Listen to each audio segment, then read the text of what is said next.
ಮೊದಲಿಗೆ ಗುರು ವಂದನೆಯನ್ನ ಮಾಡೋಣ. Video on ಮಾಡ್ಕೊಳ್ಳಿ.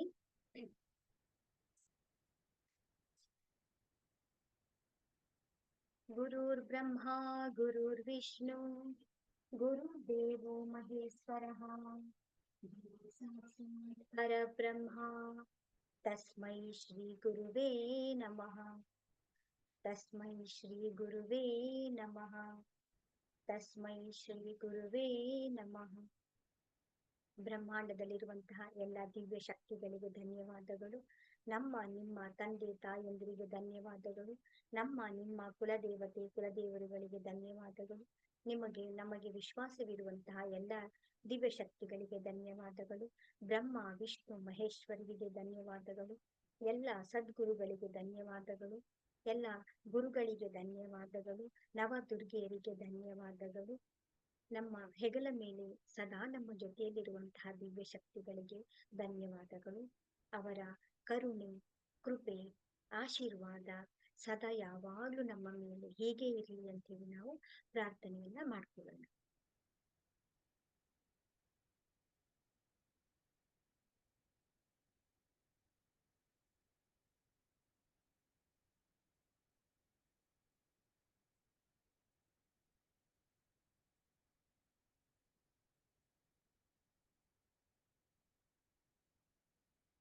ನಿಮ್ಮೆಲ್ಲರಿಗೂ ಕೂಡ ಗೊತ್ತಿರುವ ಹಾಗೆ ಧ್ಯಾನವೇ ಎಲ್ಲದಕ್ಕೂ ಕೂಡ ಸರ್ವತ್ರ ಸಾಧನ.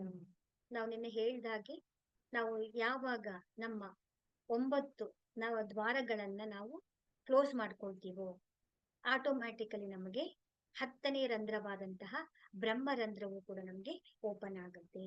ಈ ಬ್ರಹ್ಮರಂಧ್ರದ ಮುಖಾಂತರನೇ ನಮ್ಗೇನಾಗುತ್ತೆ ಅಂದ್ರೆ ಆ ಒಂದು ದಿವ್ಯ ಶಕ್ತಿ, ಆ ಕಾಸ್ಮಿಕ್ ಎನರ್ಜಿ ಕೂಡ ನಮ್ಗೆ ಅದೇ ನಮ್ಮ ಧ್ಯಾನದ ಊಟ ಅಂತ ಹೇಳಿ ನಾವು ಕರೆಯುತ್ತೆ. ಧ್ಯಾನದಿಂದ ನಾವ್ ಏನ್ ಪಡ್ಕೊಳ್ತೀವಿ ಅಂತ ಹೇಳಿದ್ರೆ, ನಾವು ಧ್ಯಾನಕ್ಕೆ ಕೂತ್ಕೊಂಡ ತಕ್ಷಣ ಏನ್ ಮಾಡ್ತೀವಿ, ನಮ್ಮ ಕಣ್ಣು, ಕಿವಿ, ಮೂಗು ಎಲ್ಲವನ್ನ ಕೂಡ ಎಲ್ಲ ರಂಧ್ರಗಳನ್ನ ನಾವ್ ಏನ್ ಮಾಡ್ತೀವಿ, ನಾವು ಕ್ಲೋಸ್ ಮಾಡ್ಕೊಳ್ತೀವಿ. ನಮ್ಮ ಗಮನ ಎಲ್ಲಿರುತ್ತೆ, ನಮ್ಮ ಉಸಿರಿನ ಮೇಲೆ ಇರುತ್ತೆ. ಅದು ಪ್ರಾಕ್ಟೀಸ್ ಮಾಡ್ತಾ ಮಾಡ್ತಾ ಮಾಡ್ತಾ ಏನಾಗುತ್ತೆ ಅಂತ ಹೇಳಿದ್ರೆ ನೀವು ಸಮಾಧಿಯ ಸ್ಥಿತಿಯನ್ನ ನಾವು ತಲುಪ್ತೇವೆ. ಈಗ ಏನ್ ಆಲೋಚನೆಗಳು ಬರ್ತಾ ಇದೆ, ಹೋಗ್ತಾ ಇದೆ, ಅವೆಲ್ಲವೂ ಕೂಡ ಏನಾಗುತ್ತೆ ಅಂತ ಹೇಳಿದ್ರೆ ನಮ್ಗೆ ಕಡಿಮೆ ಆಗ್ತಾ ಆಗ್ತಾ ಪ್ರಾಕ್ಟೀಸ್ ಮಾಡ್ಬೇಕು ನೀವು ಅಷ್ಟೇ. ಅಭ್ಯಾಸವನ್ನ ಅದಕ್ಕೆ ನಾನು ನಿಮ್ಮ ಹತ್ರ ಕೇಳೋದು, ನಿಮ್ಮ ಅನುಭವಗಳನ್ನ ಶೇರ್ ಮಾಡಿ ಅಂತ. ಅನುಭವಗಳನ್ನ ಶೇರ್ ಮಾಡಿದಾಗ ನೀವು ಪ್ರಾಕ್ಟೀಸ್ ಮಾಡ್ತಾ ಇದ್ದೀರಾ ಅಂತ ಗೊತ್ತಾಗುತ್ತೆ ನಮ್ಗೆ. ಪ್ರಾಕ್ಟೀಸ್ ಮಾಡ್ತಾ ಮಾಡ್ತಾ ಏನಾಗುತ್ತೆ ನಮ್ಗಳಿಗೆ ಅಂತ ಹೇಳಿದ್ರೆ ಅನುಭವಕ್ಕೆ ನಮ್ಗೆ ಬರೋದಕ್ಕೆ ಸ್ಟಾರ್ಟ್ ಆಗುತ್ತೆ. ನಮ್ಮ ಆಲೋಚನೆಗಳು, ನಾನು ಎಲ್ಲಿದ್ದೇನೆ, ನನ್ನ ಗಮನ ಯಾವ ಕಡೆ ಇದೆ, ನಾನು ಏನ್ ಮಾಡ್ಬೇಕು ಅನ್ನೋದು ನಮ್ಗೆ ಅರಿವಿಗೆ ಬರ್ತಾ ಹೋಗ್ತಾ ಇರುತ್ತೆ. ಯಾವಾಗ ನಾವು ಧ್ಯಾನವನ್ನ ಮಾಡ್ತೀವಿ, ಸಮಾಧಿ ಸ್ಥಿತಿಯನ್ನ ತಲುಪ್ತೀವಿ, ಆಗ ಧ್ಯಾನದ ಮುಖಾಂತರ ನಾವು ಆ ಕಾಸ್ಮಿಕ್ ಎನರ್ಜಿಯನ್ನ ನಾವು ಕನೆಕ್ಟಿವಿಟಿ ಆಗುತ್ತೆ ನಮ್ಗೆ. ಆ ಕಾಸ್ಮಿಕ್ ಎನರ್ಜಿ ಯಾವಾಗ ನಮ್ ಜೊತೆಗೆ ನಮ್ಮ ಧ್ಯಾನದಿಂದ ನಾವು ಪಡ್ಕೊಳ್ತೀವೋ ಆಟೋಮೆಟಿಕಲಿ ನಮ್ಗೆ ಎಲ್ಲಾ ಪಾಸಿಟಿವ್ ಎನರ್ಜಿಗಳು ನಮ್ ಜೊತೆಗೆ ಕನೆಕ್ಷನ್ ಆಗ್ತಾ ಬರ್ತಾ ಇರುತ್ತೆ. ಅಲ್ಟಿಮೇಟ್ ಆಗಿ ಏನು ಅಂತ ಹೇಳಿದ್ರೆ, ನಾವು ನಮ್ಮ ಮನಸ್ಸನ್ನ ನಾವು ನಮ್ಮ ಹಿಡಿತದಲ್ಲಿ ನಾವು ಇಟ್ಕೊಳ್ಬೇಕಾಗತ್ತೆ. ಮನಸ್ಸು ಹೇಳ್ದಂಗೆ ನಾವು ಕುಣಿಯೋದಿಕ್ಕಾಗಲ್ಲ. ಮನಸ್ಸಿನ ಗುಲಾಮರಾಗಬಾರ್ದು. ನಾವು ಮನಸ್ಸಿನ ಯಜಮಾನರಾಗಿ, ಮಾಲೀಕರಾಗಿ ನಾವು ಇರುವ ರೀತಿಯಲ್ಲಿ ನಾವು ನೋಡ್ಕೊಳ್ಬೇಕಾಗತ್ತೆ. ಅದಕ್ಕೆ ನೀವು ಪ್ರತಿದಿನ ಏನ್ ಮಾಡ್ಬೇಕು, ಸಮಯ ಸಿಕ್ಕಾಗೆಲ್ಲವೂ ಕೂಡ ಆ ದಿವ್ಯ ಜ್ಯೋತಿಯನ್ನ ನಾವು ದರ್ಶನ ಮಾಡ್ತಾ ಬರ್ಬೇಕು. ಮತ್ತೆ ಚಕ್ರ ಧ್ಯಾನವನ್ನ ನಾವು ಮಾಡ್ತಾ ಬರ್ಬೇಕು. ನಮ್ಮ ಊಟ ಉಪಚಾರಗಳ ಬಗ್ಗೆ ನಾವು ಗಮನವನ್ನ ಹರಿಸ್ಕೊಳ್ತಾ ಬರ್ಬೇಕು. ಆಗ ಚಾಲೆಂಜಸ್ಸೇ ಬರಲ್ವಾ? ಧ್ಯಾನ ಮಾಡ್ದಾದ್ಮೇಲೆ ಸಮಸ್ಯೆಗಳೇ ಬರಲ್ವಾ? ಬರುತ್ತೆ. ಆದ್ರೆ ನಾವು ನೋಡುವಂತ ವಿಧಾನ, ಪರ್ಸೆಪ್ಷನ್ ಅಂತ ಹೇಳ್ತೀವಿ, ಆ ಪಾಸಿಟಿವ್ನೆಸ್, ಆ ಸಿಚುವೇಶನ್ ನಾವು ಹ್ಯಾಂಡಲ್ ಮಾಡುವಂತ ಕೆಪಾಸಿಟಿ ನಮ್ಗೆ ಬರ್ತಾ ಹೋಗುತ್ತೆ. ಅದು ನಮ್ಮನ್ನ ನಾವು ಗಮನಿಸ್ಕೊಳ್ತಾ ಬರ್ಬೇಕು. ಈಗ ಆಲ್ರೆಡಿ ನಾವು 1 ತಿಂಗಳು 2 ತಿಂಗಳಿಂದ ನಾವು ಧ್ಯಾನವನ್ನ ಮಾಡ್ತಾ ಬಂದಿದ್ದೀವಿ. ಹಿಂದೆ ಇದ್ದಂತ ಸ್ಥಿತಿಗೂ ಕೂಡ ಈಗಿನ ಸ್ಥಿತಿಗೂ ಕೂಡ ಏನ್ ಡಿಫ್ರೆನ್ಸ್ ಆಗಿದೆ ಅಂತ ನಾವು ಸಣ್ಣ ಸಣ್ಣ ಬದಲಾವಣೆಗಳು ಕೂಡ ತುಂಬಾ ಇಂಪಾರ್ಟೆನ್ಸ್ ಆಗುತ್ತೆ. ನಾವು ಇದೊಂದೇನಾ, ಇಷ್ಟೇನಾ, ಇಷ್ಟಲ್ಲ, ಅಷ್ಟೊಂದು ನಾವು ಏನು ಪ್ರಯತ್ನ ಮಾಡದೆ ನಾವು ಪಡ್ಕೊಳ್ತಾ ಇದ್ದೀವಿ. ನಾವು ಈ ಧ್ಯಾನದಲ್ಲಿ ಏನ್ ಮಾಡ್ಬೇಕು, ನೀವು ಕಾನ್ಸಂಟ್ರೇಷನ್ ಮಾಡ್ಬೇಕಾ? ಕಾನ್ಸಂಟ್ರೇಷನ್ ಮಾಡೋದಿಲ್ಲ. ಗಮನಿಸ್ಬೇಕಾ? ನೀವು ಫೋರ್ಸ್ಬಲ್ ಆಗಿ ನೀವು ಏನು ಮಾಡುವಾಗಿಲ್ಲ. ಕೆಲವರಿಗೆ ಕಾಣಿಸುತ್ತೆ, ಕಾಣಿಸಲ್ಲ, ಅದ್ರ ಬಗ್ಗೆ ನೀವ್ ಏನೂ ತಲೆ ಕೆಡ್ಸ್ಕೊಳಂಗಿಲ್ಲ. ಧ್ಯಾನ ತಾನಾಗೆ ತಾನೇ ಘಟಿಸ್ಬೇಕಷ್ಟೇ. ನಾವು ಫೋರ್ಸ್ಫುಲ್ ಆಗಿ ನಾವು ಯಾವ್ದನ್ನು ಕೂಡ ನಾವು ಪ್ರಯತ್ನ ಮಾಡುವಂಗಿಲ್ಲ. ಆರಾಮವಾಗಿ ಜಸ್ಟ್ ಕಣ್ಣನ್ನ ಮುಚ್ಬೇಕಷ್ಟೇ. ನಾವು ನಮ್ಮ ಉಸಿರನ್ನ ನಾವು ಗಮನಿಸ್ಬೇಕು. ಕೆಲವೊಂದು ಇನ್ಸ್ಟ್ರಕ್ಷನ್ಸ್ ಗಳನ್ನ ನಾವು ಕೇಳ್ತಾ ಬರ್ಬೇಕಷ್ಟೇ. ಅದನ್ನೂ ಡೀಪ್ ಆಗಿ ನಾವು ಅದನ್ನೇ ಮುಖಾಂತರನೇ ಹೋಗ್ಬೇಕು. ಅಲ್ಲೂ ಕೂಡ ಫೋರ್ಸ್ ಮಾಡೋಂಗಿಲ್ಲ. ಎಲ್ಲವೂ ಕೂಡ ತಾನಾಗೆ ತಾನೇ ನಡೆಯುವಂತದ್ದಾಗಿರುತ್ತೆ. ಈಗ ನಾವು ಧ್ಯಾನವನ್ನ ಮಾಡೋಣ. ನಾವು ಧ್ಯಾನವನ್ನ ಮಾಡ್ಬೇಕಾದ್ರೆ 2 ಕೈಗಳನ್ನ ತುಂಬಾ ಚೆನ್ನಾಗಿ ರಬ್ ಮಾಡಿ,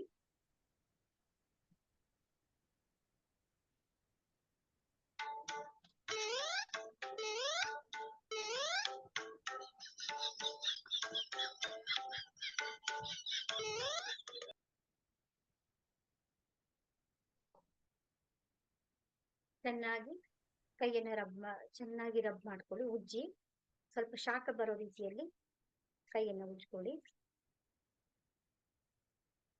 2 ಕೈಗಳನ್ನ ನಿಧಾನವಾಗಿ ಒಂದರ ಜೊತೆ ಒಂದು ಜೋಡಿಸಿ ಕೋಮಲವಾಗಿ ನಿಮ್ಮ ತೊಡೆಯ ಮೇಲೆ ಇಟ್ಕೊಳ್ಳಿ. ನಿಮಗೆ ಎಲ್ಲಿ ಕಂಫರ್ಟಬಲ್ ಅನ್ಸುತ್ತೋ, ನಿಮಗೆ ಎಲ್ಲಿ ಆರಾಮವಾಗಿ ನೀವು ಧ್ಯಾನವನ್ನ ಮಾಡ್ಬೇಕು ಅಂತ ಅನ್ಸುತ್ತೋ ಅಲ್ಲಿ ನೀವು ಧ್ಯಾನವನ್ನ ಮಾಡಿ. ಯಾವ್ದಾದ್ರೂ ಕೂಡ ಒಂದು ಮ್ಯಾಟ್ ಏನಾದ್ರೂ ನೀವು ಹಾಸ್ಕೊಂಡು ಸೋಫಾ ಮೇಲಾದ್ರೂ ಮಾಡಬಹುದು, ಕುರ್ಚಿ ಮೇಲಾದ್ರೂ ಮಾಡಬಹುದು, ನೆಲದ ಮೇಲಾದ್ರೂ ಮಾಡಬಹುದು. ನಿಮಗೆ ಎಲ್ಲಿ ಆರಾಮ ಅನ್ಸುತ್ತೋ ಆರಾಮವಾಗಿ ನೀವು ಮಾಡಬಹುದು. ಕೆಲವೊಂದು ಸಲ ಹುಷಾರಿಲ್ಲ ಅಂತಂದಾಗ ನಾವು ಧ್ಯಾನವನ್ನ ಮಾಡೋಕ್ಕಾಗಲ್ಲ ಕೂತ್ಕೊಂಡು ಅಂತ ಹೇಳಿದಾಗ ನೀವು ಮಲ್ಕೊಂಡು ಕೂಡ ನೀವು ಧ್ಯಾನವನ್ನ ನಾವು ಮಾಡಬಹುದು. ಕೋಮಲತೆಯಿಂದ ನಿಮ್ಮ ಕಣ್ಣುಗಳನ್ನು ಕೂಡ ನೀವು ಮುಚ್ಚಿ ನಿಧಾನವಾಗಿ ನಮ್ಮ ಎಲ್ಲ ಗಮನವನ್ನ ನಮ್ಮ ಉಸಿರಿನ ಕಡೆ ತಗೊಂಡು ಬನ್ನಿ. ಮತ್ತೆ ಧ್ಯಾನವನ್ನ ಮಾಡುವಾಗ ಸ್ವಲ್ಪ ನೀರನ್ನ ಕುಡ್ಕೊಂಡು ಕೂತ್ಕೊಳ್ಳಿ. ನಿಧಾನವಾಗಿ ಉಸಿರನ್ನ ಒಳಗಡೆ ತಗೊಳ್ಳಿ.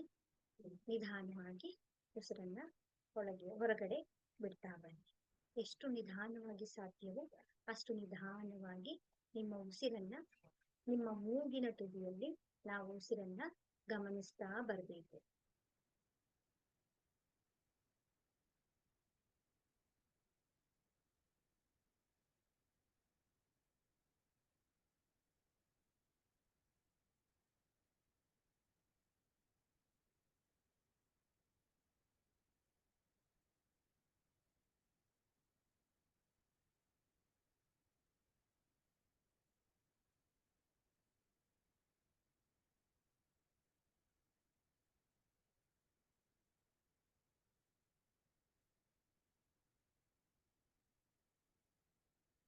ಒಳಗೆ ಬರುವಂತಹ ಉಸಿರು ಚೈತನ್ಯವನ್ನ ತಗೊಂಡು ಶರೀರದ ಎಲ್ಲ ಅಣುವಿನಲ್ಲಿ ಕೂಡ ಅದು ತುಂಬಿ ಬರ್ತಾ ಇದೆ.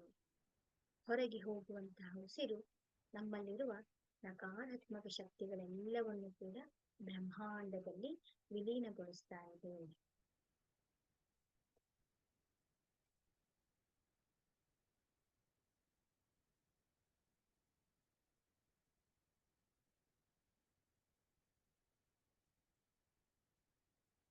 ಚೈತನ್ಯ ತುಂಬಿದ ಉಸಿರು ನಮ್ಮ ಶರೀರದ ಅಣುವಿನಲ್ಲಿಯೂ ಕೂಡ ನಮಗೆ ಶಕ್ತಿಯನ್ನ ತುಂಬುತ್ತಾ ಇದೆ. ಹೊರಗೆ ಹೋಗುವಂತಹ ಉಸಿರು ನಮ್ಮ ಶರೀರದಲ್ಲಿರುವಂತಹ ನಕಾರಾತ್ಮಕ ಶಕ್ತಿಗಳೆಲ್ಲವನ್ನು ಕೂಡ ಬ್ರಹ್ಮಾಂಡದಲ್ಲಿ ವಿಲೀನಗೊಳಿಸ್ತಾ ಇದೆ.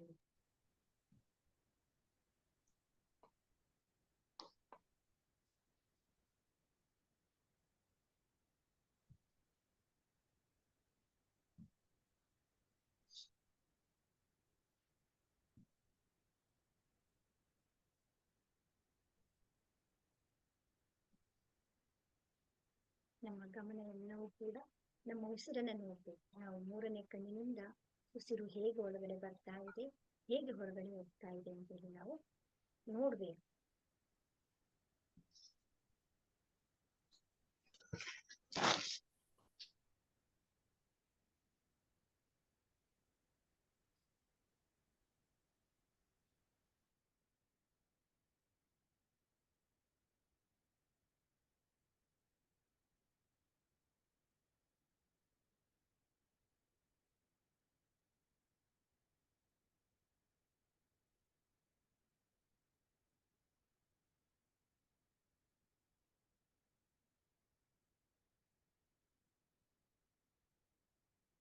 ತಣ್ಣನೆಯ ಉಸಿರು ಒಳಗಡೆ ಬರ್ತಾ ಇದೆ, ಬೆಚ್ಚಗಿನ ಉಸಿರು ಹೊರಗಡೆ ಹೋಗ್ತಾ ಇದೆ.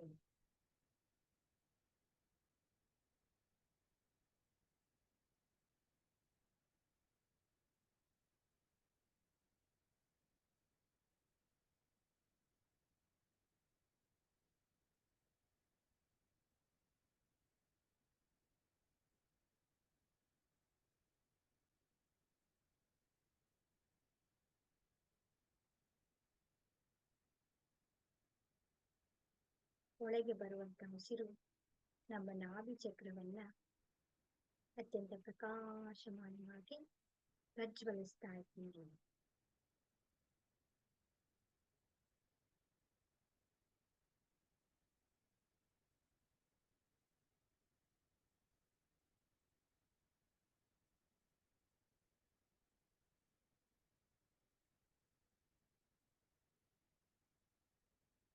ನಾಭಿ ಚಕ್ರದಿಂದ ನಮ್ಮ ಸ್ವಾದಿಷ್ಠಾನ ಚಕ್ರವು ಕೇಸರಿ ಬಣ್ಣದಿಂದ ಅತ್ಯಂತ ಪ್ರಕಾಶಮಾನವಾಗಿ ಪ್ರಜ್ವಲಿಸ್ತಾ ಇದೆ. ಆ ಒಂದು ಕೆಂಪು ಬಣ್ಣದ ಬೆಳಕು ಹರಡುತ್ತಾ ಹರಡುತ್ತಾ, ಕೇಸರಿ ಬಣ್ಣದ ಬೆಳಕು ಹರಡುತ್ತಾ ಹರಡುತ್ತಾ ನಮ್ಮ ಮೂಲಾಧಾರ ಚಕ್ರದ ಕೆಂಪು ಬಣ್ಣದಲ್ಲಿ ವಿಲೀನಗೊಳಿಸ್ತಾ ಇದೆ. ಎಲ್ಲವೂ ಕೂಡ ಒಂದಕ್ಕೊಂದು ಪ್ರಕಾಶಮಾನವಾಗಿ ಪ್ರಜ್ವಲಿಸ್ತಾ ಇದೆ. ಆ ದಿವ್ಯವಾದಂತಹ ಬೆಳಕು ಹರಡುತ್ತಾ ಹರಡುತ್ತಾ ನಮ್ಮ ಎದೆಯ ಚಕ್ರದಲ್ಲಿ ಒಂದು ಬೆಳಕು ಹಸಿರು ಬಣ್ಣದಂತೆ ಇರುವಂತಹ ದಿವ್ಯವಾದಂತಹ ಬೆಳಕು ಪ್ರಕಾಶಮಾನವಾಗಿ ಪ್ರಜ್ವಲಿಸ್ತಾ ಇದೆ. ಈ ಒಂದು ದಿವ್ಯವಾದಂತಹ ಬೆಳಕು ಹರಡುತ್ತಾ ಹರಡುತ್ತಾ ನಮ್ಮ ಗಂಟಲಿನ ಚಕ್ರದಲ್ಲಿ ಆಕಾಶ ಬಣ್ಣದಲ್ಲಿರುವಂತಹ ಬೆಳಕನ್ನ ಟಚ್ ಮಾಡ್ತಾ ಇದೆ. ಒಂದರ ಜೊತೆಯಲ್ಲಿ ಒಂದು ಅತ್ಯಂತ ಪ್ರಕಾಶಮಾನವಾಗಿ ಪ್ರಜ್ವಲಿಸ್ತಾ ಇದೆ. ನಮ್ಮ ಉಸಿರು ತಾನೇ ತಾನಾಗಿ ಬರ್ತಾ ಇದೆ, ಹೋಗ್ತಾ ಇದೆ. ನಮ್ಮ ಯಾವ ಪ್ರಯತ್ನವೂ ಕೂಡ ನಾವು ಮಾಡುವ ಹಾಗಿಲ್ಲ. ಆಲೋಚನೆಗಳು ಬರುತ್ತೆ, ಹೋಗುತ್ತೆ, ಬಟ್ ಆಲೋಚನೆಗಳ ಹಿಂದೆ ನಾವು ಹೋಗುವ ಹಾಗಿಲ್ಲ. ಈ ದಿವ್ಯವಾದಂತಹ ತಿಳಿ ಆಕಾಶ ಬಣ್ಣದ ಬೆಳಕು ಹರಡುತ್ತಾ ಹರಡುತ್ತಾ ಪ್ರಜ್ವಲಿಸುತ್ತಾ ಪ್ರಜ್ವಲಿಸುತ್ತಾ ಆ ದಿವ್ಯವಾದಂತಹ ಬೆಳಕು ನಮ್ಮ ಐಬ್ರೋಗಳ ಮಧ್ಯೆ ಇರುವಂತಹ ಆಜ್ಞಾ ಚಕ್ರದಲ್ಲಿ ಕಡು ನೀಲಿ ಬಣ್ಣದಲ್ಲಿರುವಂತಹ ಚಕ್ರದೊಂದಿಗೆ ವಿಲೀನವಾಗ್ತಾ ಇದೆ. ಈ ಬೆಳಕು ಹರಡುತ್ತಾ ಹರಡುತ್ತಾ ಅತ್ಯಂತ ಪ್ರಕಾಶಮಾನವಾಗಿ ನಮ್ಮ ಹಣೆಯ ಮಧ್ಯದಲ್ಲಿರುವಂತಹ ದಿವ್ಯವಾದಂತಹ ಬೆಳಕು ನಕ್ಷತ್ರದಂತೆ ನಮ್ಮ ಗಮನ ಎಲ್ಲವೂ ಕೂಡ ಈ ಮೂರನೇ ಕಣ್ಣಿನ ಹತ್ತಿರ ಕೇಂದ್ರೀಕರಿಸಬೇಕು. ಅತ್ಯಂತ ಪ್ರಕಾಶಮಾನವಾಗಿ ಪ್ರಜ್ವಲಿಸುತ್ತಿರುವಂತಹ ಈ ಒಂದು ದಿವ್ಯವಾದಂತಹ ಬೆಳಕು ಎಲ್ಲ ಬೆಳಕಿನೊಂದಿಗೆ ಸೇರಿ ಇನ್ನು ಅತ್ಯಂತ ಪ್ರಕಾಶಮಾನವಾಗಿ ಪ್ರಜ್ವಲಿಸುತ್ತಾ ಪ್ರಜ್ವಲಿಸುತ್ತಾ ಸಹಸ್ರಹಾರ ಚಕ್ರವನ್ನ ಟಚ್ ಮಾಡಿದೆ. ಈ ಎಲ್ಲ ಬೆಳಕುಗಳನ್ನ ನಮ್ಮ ಮೂರನೇ ಕಣ್ಣು ನೋಡ್ತಾ ಇದ್ದೇವೆ. ಈ ಮೂರನೇ ಕಣ್ಣಿನಲ್ಲಿ ಒಂದು ನಕ್ಷತ್ರದ ರೀತಿಯಲ್ಲಿ ಇದೇ ಪ್ರಕಾಶಮಾನವಾಗಿ ಪ್ರಜ್ವಲಿಸ್ತಾ ಇದೆ. ಈ ಬೆಳಕು ಶರೀರದ ಎಲ್ಲ ಕಡೆಯೂ ಕೂಡ ಪ್ರಕಾಶಮಾನವಾಗಿ ನಕ್ಷತ್ರದ ರೀತಿಯಲ್ಲಿ ಬೆಳಗ್ತಾ ಇದೆ. ಚಿನ್ನದ ಬಣ್ಣದ ಗೋಲ್ಡನ್ ಲೈಟ್ ಅತ್ಯಂತ ಪ್ರಕಾಶಮಾನವಾಗಿ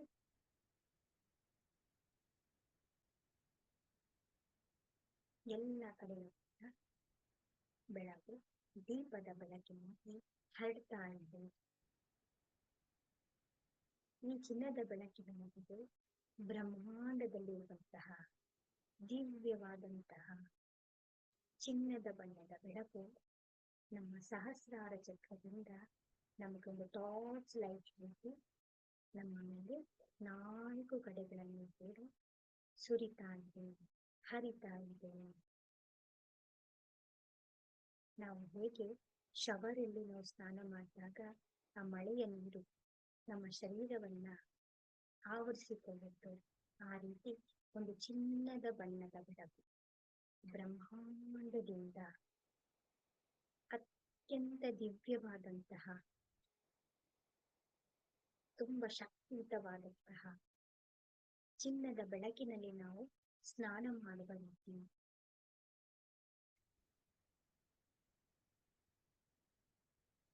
ಡಿವೈನ್ ಗೋಲ್ಡನ್ ಲೈಟ್ ಬೆಳಕು ನಮ್ಮ ಶರೀರದ ಎಲ್ಲ ಚಕ್ರಗಳಲ್ಲಿ ಅಣು ಅಣುವಿನಲ್ಲಿ ಕಣ ಕಣಗಳಲ್ಲಿ ನಮ್ಮ 4 ದಿಕ್ಕುಗಳಲ್ಲಿ ಕೂಡ ನಮ್ಮನ್ನ ಆವರಿಸಿಕೊಂಡಿದೆ.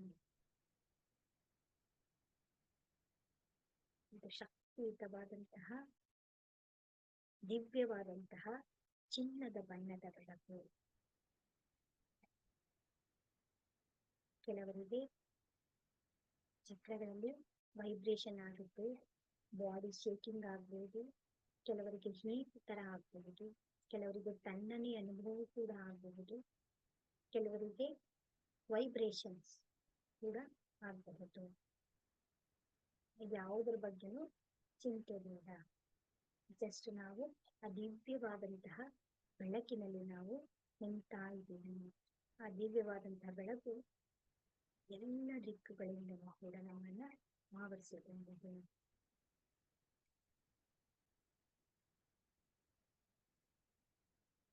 ಬ್ರಹ್ಮಾಂಡದಿಂದ ಬರ್ತಿರುವಂತಹ ಈ ಆಶೀರ್ವಾದದ ಬೆಳಕು ನಮ್ಮ 3ನೇ ಚಕ್ರದಲ್ಲಿರುವಂತಹ ಆ ಪರಮಾತ್ಮನ ಶಕ್ತಿಯೊಂದಿಗೆ ಎರಡೂ ಕೂಡ ಬೆರೆತು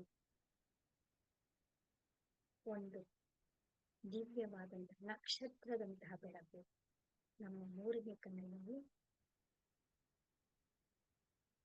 ತನ್ನ ಬೆಳಕನ್ನ ಎಲ್ಲಾ ಕಡೆಗೂ ಕೂಡ ಹರಡ್ತಾ ಇದೆ, ಬೆಳಕನ್ನ ಚೆಲ್ತಾ ಇದೆ.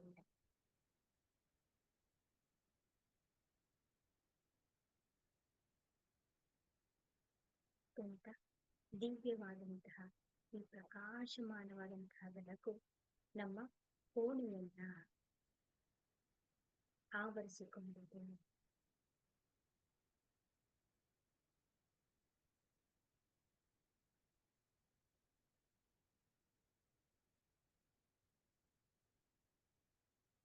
ಕೋಣೆಯನ್ನು ಆವರಿಸಿದಂತಹ ಈ ದಿವ್ಯವಾದಂತಹ ಚಿನ್ನದ ಬಣ್ಣದ ಅತ್ಯಂತ ಪ್ರಕಾಶಮಾನವಾದಂತಹ ಈ ಬೆಳಕು ನಾವಿರುವ ಪೂರ್ತಿ ಮನೆಯಲ್ಲಿ, ನಮ್ಮ ಮನೆಯಲ್ಲಿ ಯಾರ್ಯಾರಿದ್ದಾರೆ ಅವರೆಲ್ಲರನ್ನೂ ಕೂಡ ಈ ಒಂದು ಚಿನ್ನದ ಬೆಳಕಿನಲ್ಲಿ ಮುಳುಗಿ ಹೋಗಿದ್ದಾರೆ.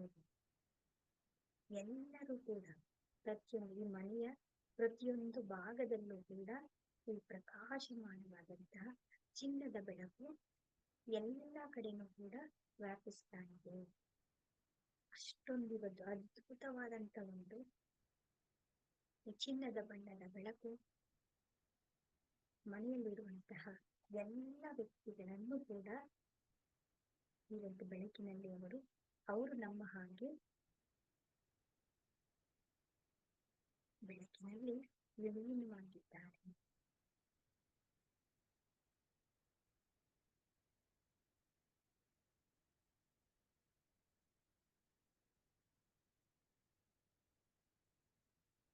ಈ ದಿವ್ಯವಾದಂತಹ ಚಿನ್ನದ ಬಣ್ಣದ ಬೆಳಕು ಪ್ರಕಾಶಮಾನವಾಗಿ ಬೆಳಗುತ್ತಾ ಪ್ರಜ್ವಲಿಸುತ್ತಾ ಇಡೀ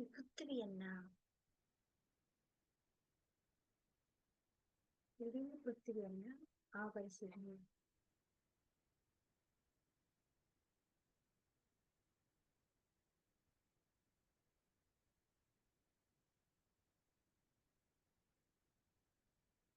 ಅಷ್ಟೊಂದು ಪ್ರಖರವಾದಂತ ಎಂದೂ ನಾವು ಕಂಡಿರದಂತ ಒಂದು ಅನುಭವ. ಅಷ್ಟು ದಿವ್ಯವಾದಂತಹ ಈ ಒಂದು ದಿವ್ಯವಾದಂತಹ ಚಿನ್ನದ ಬಣ್ಣದ ಬೆಳಕು ಹರಡುತ್ತಾ ಇಡೀ ಬ್ರಹ್ಮಾಂಡದಲ್ಲಿರುವಂತಹ ಎಲ್ಲ ನಕ್ಷತ್ರಗಳು, ತಾರೆಗಳು, ಗ್ರಹಗಳು ಎಲ್ಲದರೊಂದಿಗೆ ಕೂಡ ಬೆಳಕು ವಿಲೀನವಾಗಿದೆ. ಚಿನ್ನದ ಬಣ್ಣದ ಬೆಳಕು ಎಲ್ಲ ಕಡೆಯೂ ಕೂಡ ವಿಸ್ತಾರವಾಗಿ ಹರಿದಿದೆ.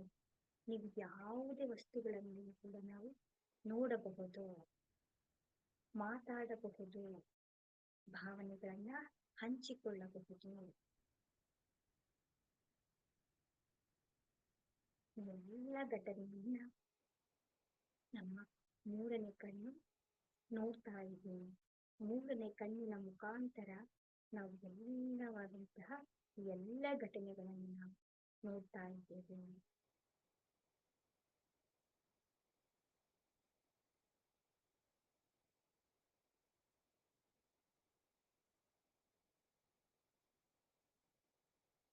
ಈ ಬ್ರಹ್ಮಾಂಡದಲ್ಲಿರುವಂತಹ ಚಿನ್ನದ ಬಣ್ಣದ ಬೆಳಕು, ಒಂದು ಪ್ರಕಾಶಮಾನವಾದಂತಹ ಬೆಳಕು ನಿಮ್ಮ ಮೂರನೇ ಕಣ್ಣಿನ ಬೆಳಕನ್ನ ಕೈ ಹಿಡ್ಕೊಂಡು ನಿಮ್ಮನ್ನ ಕರ್ಕೊಂಡು ಹೋಗ್ತಾ ಇದೆ. ಆ ಬೆಳಕು ನಿಮ್ಮನ್ನ ಎಲ್ಲಿಗೆ ಕರ್ಕೊಂಡು ಹೋಗ್ತಾ ಇದೆ ಅಲ್ಲಿಗೆ ನೀವು ಹೋಗ್ಬೇಕು.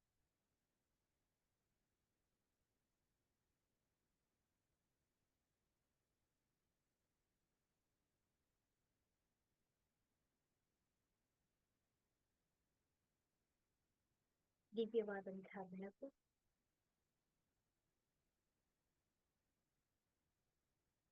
ನಿಮ್ಮನ್ನ ಕೈ ಹಿಡ್ಕೊಂಡು ನಿಮ್ಮ ಮೂರನೇ ಕಣ್ಣಿನ ಚಿನ್ನದ ಬಣ್ಣವನ್ನ ಕೈ ಹಿಡ್ಕೊಂಡು ಹೋಗ್ತಾ ಹೋಗ್ತಾ ಪ್ರಕಾಶಮಾನವಾದಂತಹ ದಿವ್ಯವಾದಂತಹ ಬೆಳಕು, ಆ ಬೆಳಕು ನಿಮ್ಮನ್ನ ಕರ್ಕೊಂಡು ಹೋಗ್ತಾ ಇದೆ.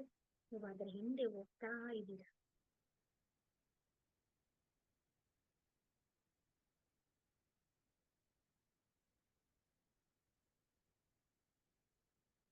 ಆ ದಿವ್ಯ ಬೆಳಕು ಯಾವುದು, ಯಾರು ಅದು ಅಂತ ಹೇಳಿ ನೀವು ಗಮನ ಇಟ್ಟು ನೀವು ಆ ದಿವ್ಯ ಬೆಳಕನ್ನೇ ನೀವು ನೋಡಿದಾಗ ನಿಮಗೆ ಅರಿವಿಗೆ ಬರುತ್ತೆ, ಅವರು ಮತ್ತೆ ಯಾರು ಅಲ್ಲ,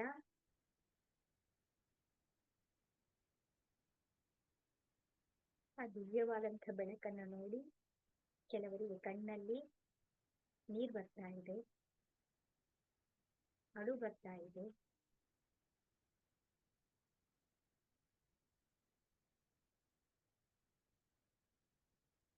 ದಿವ್ಯವಾದಂತಹ ಬೆಳಕು ಯಾರು ಅಲ್ಲ,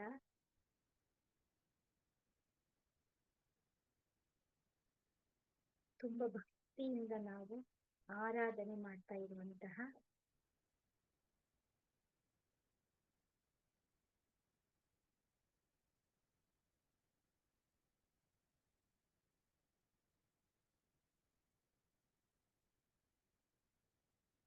ಮತ್ತೆ ಯಾರು ಅಲ್ಲ ಅಂದ್ರೆ ನಾವು ಆರಾಧನೆ ಮಾಡ್ತಾ ಇರುವಂತಹ, ಇಲ್ಲಿ ಯಾರು ಈ ಗ್ರೂಪಲ್ಲಿ ಒಬ್ರು ತುಂಬಾ ನೆನ್ಸ್ಕೊಂಡು ಕರೀತಾ ಇದ್ದಾರೆ,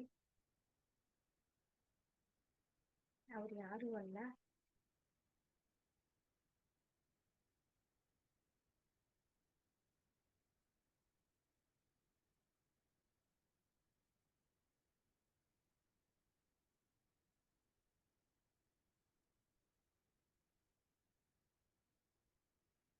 ಅವ್ರ ಹತ್ರ ನಿಮ್ಗೆ ಏನ್ ಬೇಕು ನೀವು ಕೇಳಬಹುದು.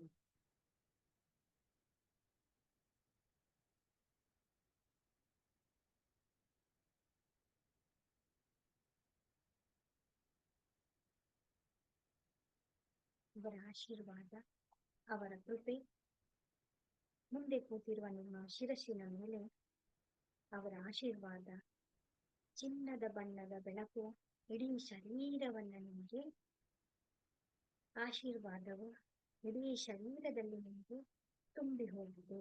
ಅದ್ಭುತವಾದಂತಹ ಶಕ್ತಿ, ಚೈತನ್ಯದ ಶಕ್ತಿ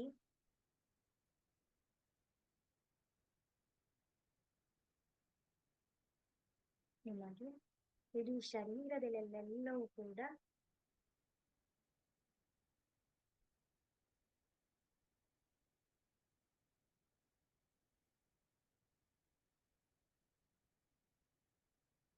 ಎಂತ ಆನಂದ ಅಂತ ಹೇಳಿದ್ರೆ ಅದ್ಭುತವಾದಂತಹ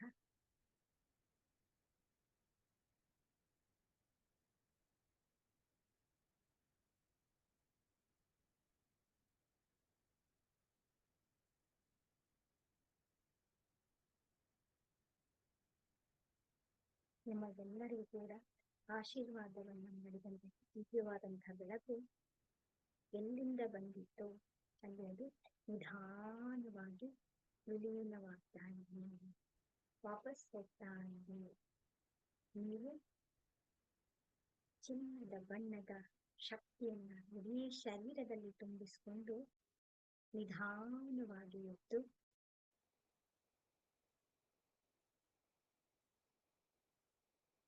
ತಾರೆಗಳು, ನಕ್ಷತ್ರಗಳು, ಗ್ರಹಗಳು ಎಲ್ಲವನ್ನ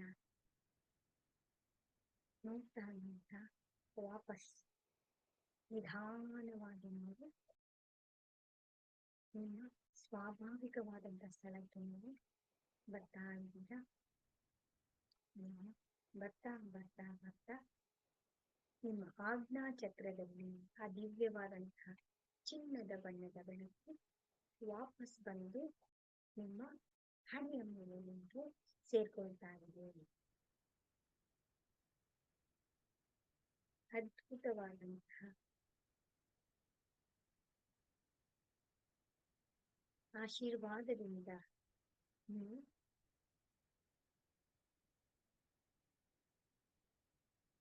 ನಿಧಾನವಾಗಿ ಉಸಿರನ್ನ ಒಳಗಡೆ ತಗೊಳ್ಳಿ, ನಿಧಾನವಾಗಿ ಉಸಿರನ್ನ ಹೊರಗಡೆ ಬಿಡಿ, ನಿಧಾನವಾಗಿ ಉಸಿರನ್ನ ತಗೊಳ್ಳಿ, ನಿಧಾನವಾಗಿ ಉಸಿರನ್ನ ಹೊರಗಡೆ ಬಿಡ್ತಾ ನಿಮ್ಮ ನೀವು ಎಲ್ಲಿ ಕುಳಿತಿದ್ದೀರಾ ಆ ಸ್ಥಳದಲ್ಲಿರುವಂತಹ ಶಬ್ದಗಳನ್ನ ನಿಧಾನವಾಗಿ ನಿವಾರಿಸಿ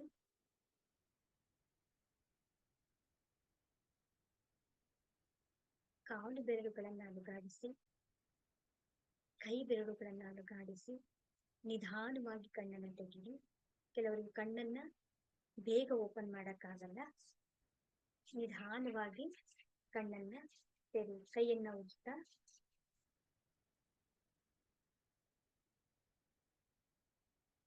ಆ ದಿವ್ಯವಾದಂತಹ ಶಕ್ತಿಯನ್ನ ಕಣ್ಣುಗಳಲ್ಲಿ ಶರೀರದ ಎಲ್ಲ ಭಾಗಗಳಲ್ಲೂ ಕೂಡ ನೀವು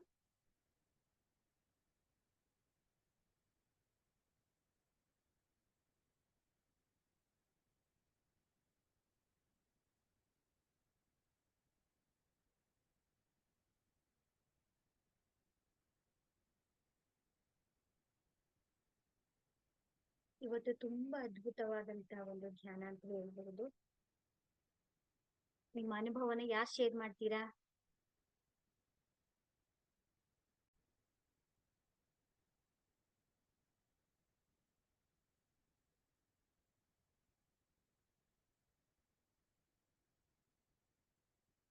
ಅನಿತಾ ಅವರು, ಶಾಂಭವಿ ಅವರು,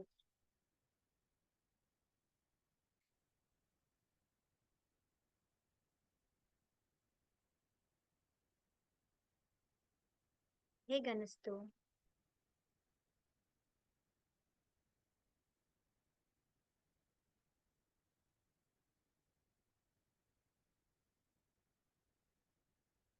ಜ್ಯೋತಿ, ಕೋಮಲ,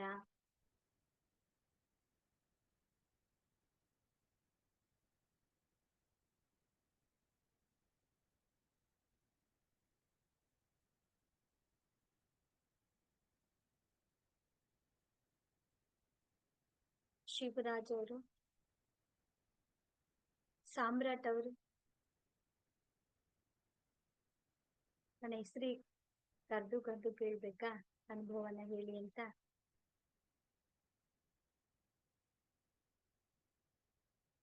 ಎಲ್ಲರೂ ಕೂಡ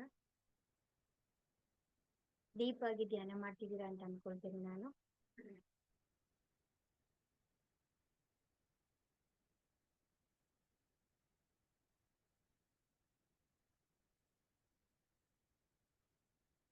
ಹಾಗಾದ್ರೆ ಈ ಸೆಷನ್ ನಾವು ಇಲ್ಲಿಗೆ ಕ್ಲೋಸ್ ಮಾಡೋಣ.